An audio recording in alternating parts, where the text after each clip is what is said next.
मेरी बेटी आईपीएस और मेरी सबसे बड़ी गलती कहते हैं।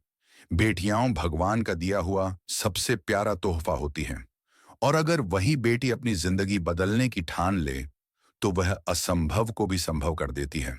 आज की कहानी है एक गरीब किसान की बेटी की जिसने समाज की बातें नहीं सुनी, पर एक दिन उसके अपने पिता ने भी उस पर शक कर लिया। यह कहानी है सिया की, जिसने आईपीएस बनने के लिए दुनिया से नहीं, खुद से लड़ाई की। गरीब पिता का सपना गांव के किनारे रहने वाले किसान रामदयाल की एक ही बेटी थी, सिया। गरीबी इतनी कि कभी पूरा खाना नहीं मिलता था, लेकिन सपने इतने बड़े कि आसमान भी छोटा पड़ जाए। रामदयाल हर रात खेत से थका हुआ लौटता और सिया के सिर पर हाथ रखकर कहता, बिटिया, तू बहुत बड़ी बनेगी, तू आईपीएस बनेगी, तू हमारी किस्मत बदलेगी। सिया मुस्कुरा देती। वह जानती थी पापा के सपनों की कीमत क्या है। वह खेत में पापा की मदद करती और रात में लालटेन की हल्की रोशनी में पढ़ाई करती। मिट्टी से भरे हाथ, पर दिल में उम्मीद से भरे सपने। गांव में लोग मजाक उड़ाते, आईपीएस, यह गरीब की लड़की क्या आईपीएस बनेगी? पर सिया हर ताने को अपना ईंधन बना लेती। शहर जाने की लड़ाई, 12वीं पास करने के बाद सिया शहर जाकर कोचिंग करना चाहती थी, लेकिन घर की हालत बहुत खराब। पिता ने कई रातें बिना खाना खाए गुजारी और आखिर में अपनी पत्नी की सोने की मांगटी की बेच दी। उन्होंने सिया से कहा, जा बेटा, जा और दुनिया को दिखा कि गरीब की बेटी क्या कर सकती है। सिया की आंखें भर आईं, लेकिन उसने खुद से वादा किया, हर हाल में आईपीएस बनकर ही लौटूंगी। शहर में उसे किराया, खाना, नोट्स सब खुद संभालना पड़ता था। वह दिन में लाइब्रेरी में पढ़ती, रात में बच्चों को ट्यूशन पढ़ाती। नींद कम, संघर्ष ज्यादा। दूसरा प्रयास और गहरी चोट, सिया ने खुद को संभाला। दूसरे प्रयास में वह इंटरव्यू तक पहुंच गई। उसने पापा को फोन किया, बस थोड़ा और पापा, इस बार मैं कर दिखाऊंगी। लेकिन पापा के मन में गांव की बातें गहरे धंस चुकी थीं।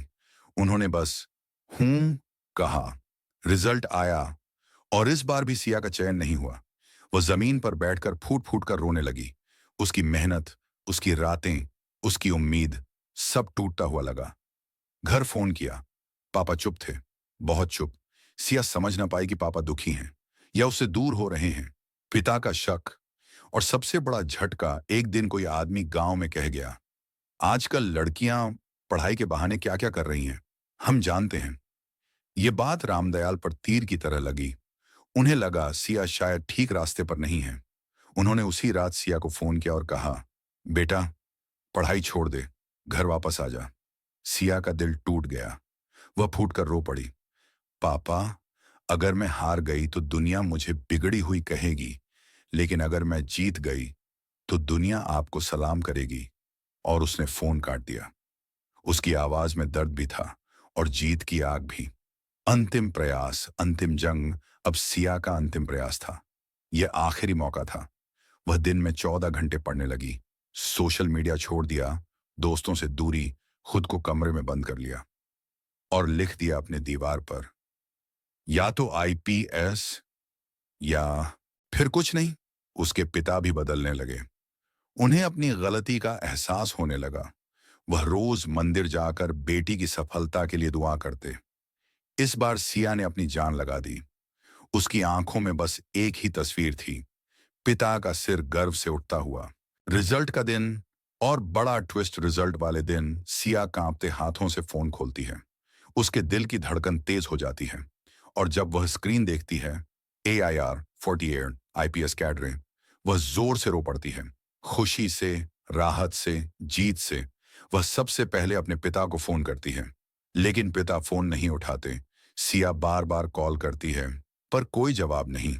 कुछ देर बाद पड़ोसी का फोन आता है, सिया, तेरे पापा खेत में बेहोश पड़े मिले हैं, जल्दी आ जा। सिया एक सेकंड भी नहीं खोती, बस सीधे गांव के लिए निकल पड़ती है। अस्पताल का दृश्य और पिता की आंखें, अस्पताल में पिता बेहोश पड़े थे। सिया दौड़कर उनके पास जाती है, उनका हाथ पकड़कर रोते हुए कहती है, पापा, आपकी बेटी आईपीएस बन गई है, उठिए पापा, मैं आपको सैल्यूट करके दिखाऊंगी।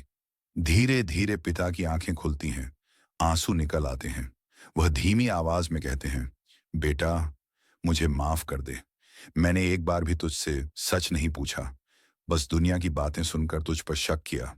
सिया रोते हुए कहती हैं, पापा, आपकी वजह से ही मैं यहां हूं। आपने भरोसा किया होता, नहीं किया होता। आप मेरे पिता हो, इसलिए मैं लड़ पाई। पिता बेटी को सीने से लगा लेते हैं। क्लाइमैक्स, सम्मान, गर्व, जीत। कुछ दिनों बाद जब सिया ट्रेनिंग के लिए निकलती है, पूरा गांव उसे विदा करने आता है।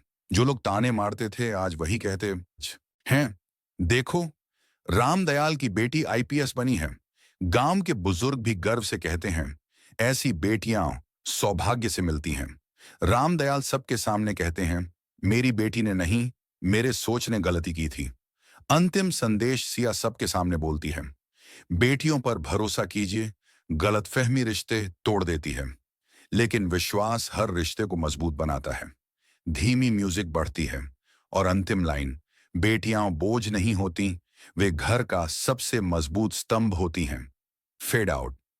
कहानी यहां खत्म नहीं होती, क्योंकि सिया जैसी बेटियां सिर्फ अपने घर की तकदीर नहीं बदलती, वे पूरे समाज की सोच बदल देती हैं। आज सिया आईपीएस है। उसे सलाम करने वाले सिर्फ बड़े अधिकारी नहीं, बल्कि वही लोग हैं जिन्होंने उसके पिता के कान भरे थे, जिन्होंने उसे रोकने की कोशिश की थी। पर सिया ने दुनिया को एक बात समझा दी, अगर आपके सपनों की कीमत कोई नहीं समझता, तो चिंता मत करो, एक दिन आपकी जीत सबको चुप करा देगी।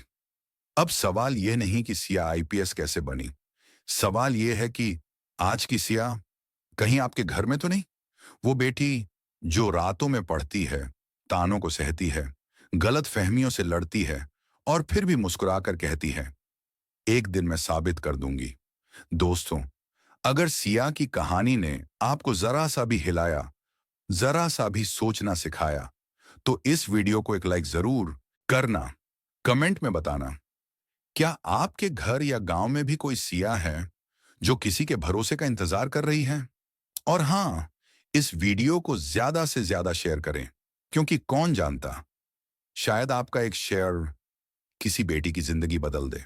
और अगर ऐसी ही सच्ची दिल छू लेने वाली कहानियां आप रोजाना सुनना चाहते हैं, तो चैनल को सब्सक्राइब जरूर करें। कहानी खत्म, पर संदेश हमेशा याद रखना, बेटियां बोझ नहीं होती। अगर उन्हें उड़ने दिया जाए, तो वे आसमान को भी छोटा साबित कर देती हैं। धन्यवाद।